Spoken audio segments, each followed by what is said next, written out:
Hamas attacks Israel, sending shockwaves around the world. With less than a week to go before the voice referendum, Prime Minister Anthony Albanese steps up his efforts to get the vote across the line, and a good weekend for home auctions. Welcome to Fear and Greed Business News, Australia's best business podcast. It is Monday the 9th of October 2023. I'm Michael Thompson, and good morning, Sean Aylmer.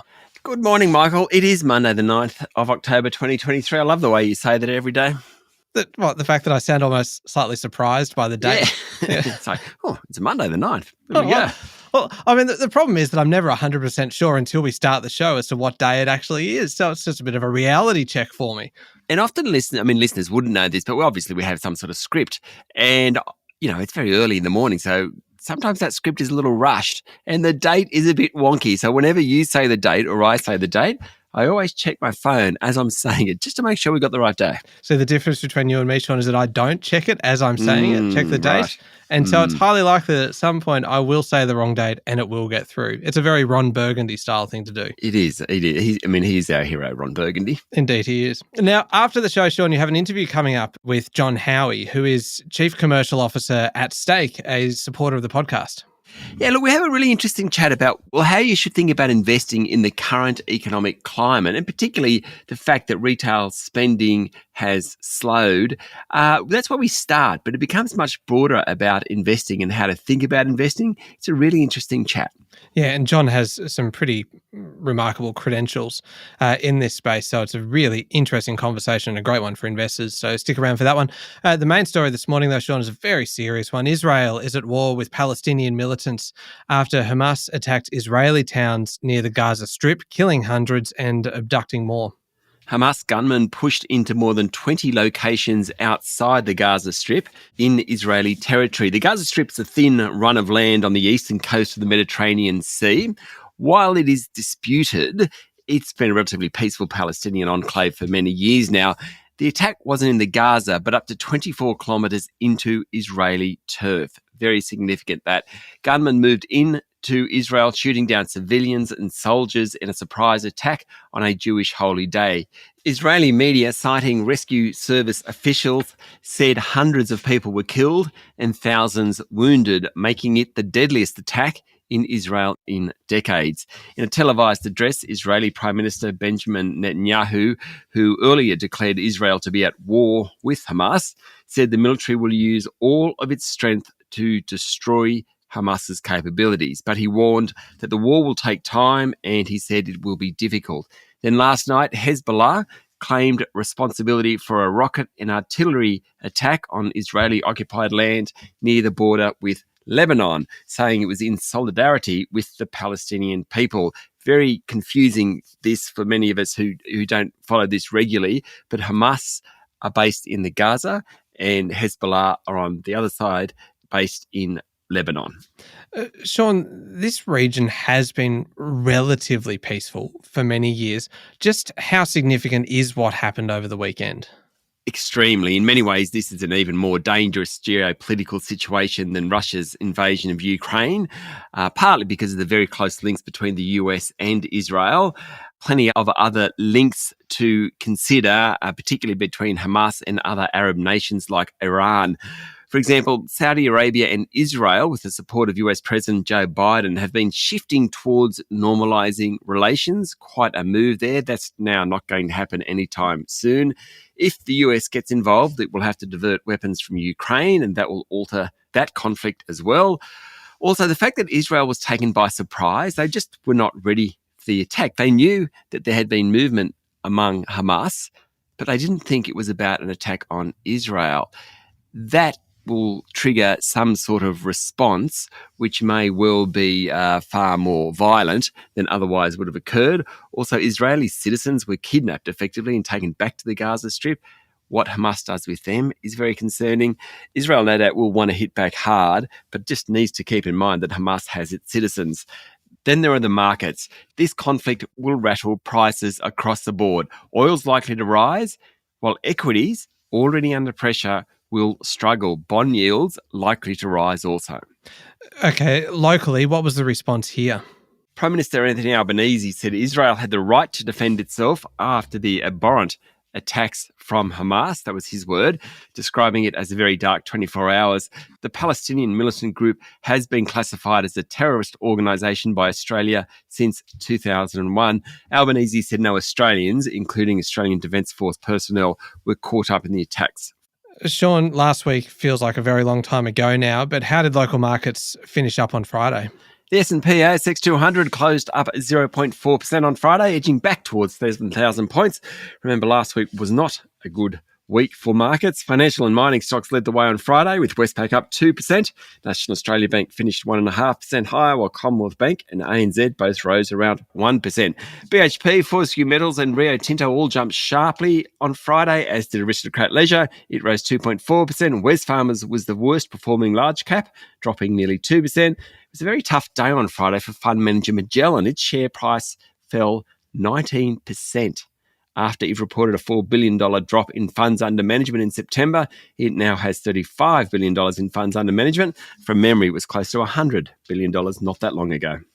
Now, Sean, tonight we'll see how international markets respond to the situation in Israel. But what else is happening globally? Over the weekend, US employment figures were released and the number of new jobs jumped by the most in 8 months in September as hiring rose across the economy. The larger than expected surge in non-farm payrolls last month and sharp upward revisions to July and August job counts reported by the Labor Department cemented expectations that economic activity accelerated in the third quarter. The labour market and the broader economy's resilience, 18 months after interest rates started to rise in the US, suggests that monetary policy could remain tight for some time. Higher rates for longer seems to be the theme at the moment. That, of course, has implications for global bond yields. They'll stay higher. Equity markets, they'll remain under pressure. And the Aussie dollar, well, don't expect to see a spike against the greenback. Now, of course, having said that equities will be under pressure, Wall Street had a good weekend. Rallying the tech stocks, Microsoft, Meta, Nvidia, Apple, Alphabet, they all did very well. Anyway, plenty going on. And of course, what's happening in Israel and with Hamas will hit markets over the next 24 to 48 hours as well. Sean, I heard a term in your report just then that I haven't heard before. Non-farm payrolls. Yes. I'm assuming it is exactly what it sounds like, which is people that are not on farms. You really are a genius, Michael. You really are. Non-farm payrolls are, it's kind of like our employment levels. It's known as non-farm payrolls, which, to be honest, I have never checked, but I'm sure that just means it's people who aren't on farms. I think you're right. Oh, move on, Michael, move on. In fact, I'm going to help you out. We'll be back in a moment with the rest of the day's business news, and hopefully by that time, Michael has got self-control back.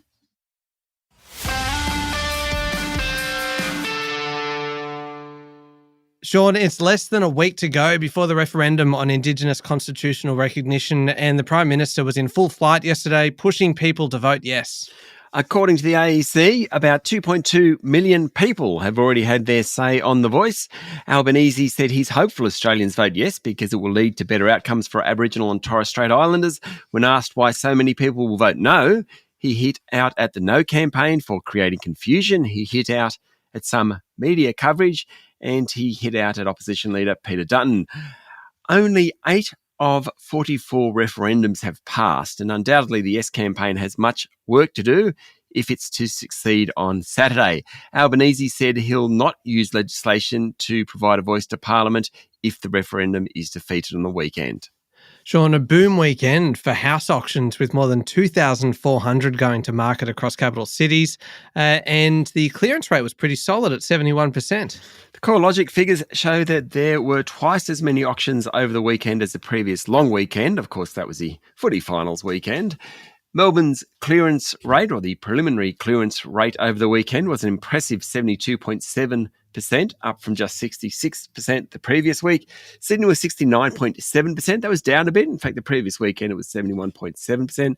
Brisbane was 72.3%. Canberra 56.5%.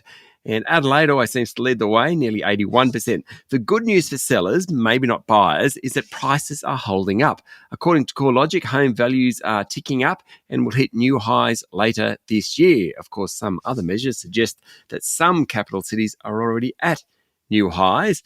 Either way, prices are certainly rising.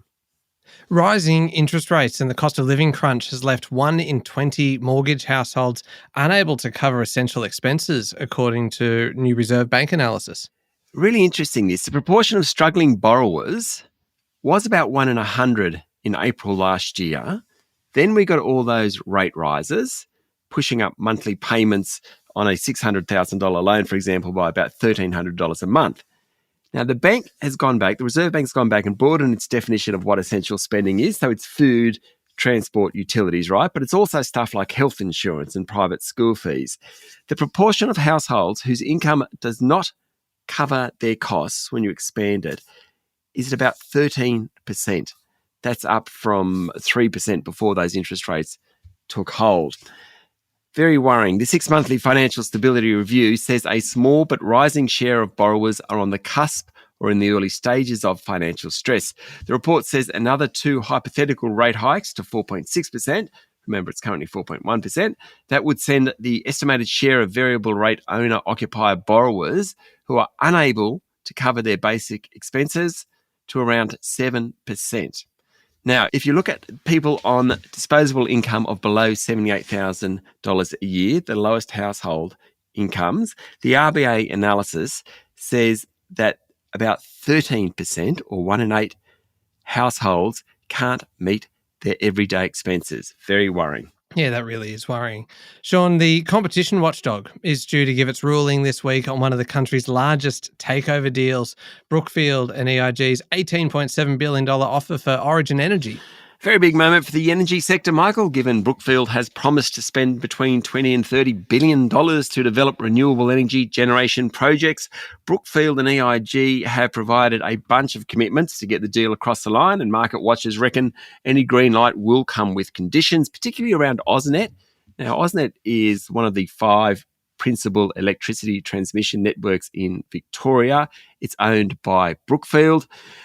A blanket rejection, when the ruling is handed down tomorrow, is not off the table either. Remember, the ACCC, the Competition and Consumer Commission, did that on ANZ's bid for Suncorp's banking assets. So that's also a chance. Anyway, big day tomorrow. Yeah, certainly is. All right, on to international news now. Sean, and Exxon Mobil, which is one of the biggest oil companies in the world, wants to buy independent oil and gas producer Pioneer Natural Resources for $60 billion, which would be the world's biggest deal this year. The problem for Exxon Mobil is that Joe Biden, the US president, doesn't much like the oil companies. His administration has tried to clamp down on gas prices.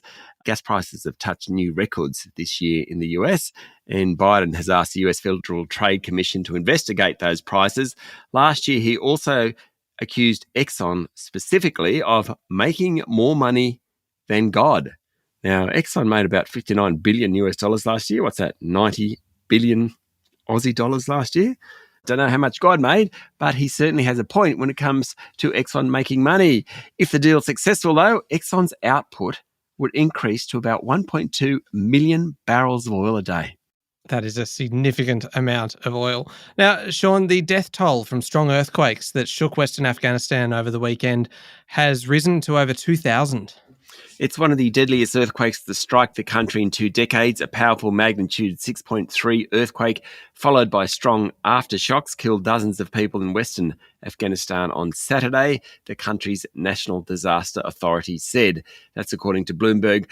That number was later revised upwards. About 6 villages have been destroyed and hundreds of civilians have been buried under the debris. And finally, the Group of 7 nations are preparing to ask tech companies to agree to a set of rules to mitigate the risks of artificial intelligence systems as part of a proposal aimed at uniting the divided approaches in Europe and in the US.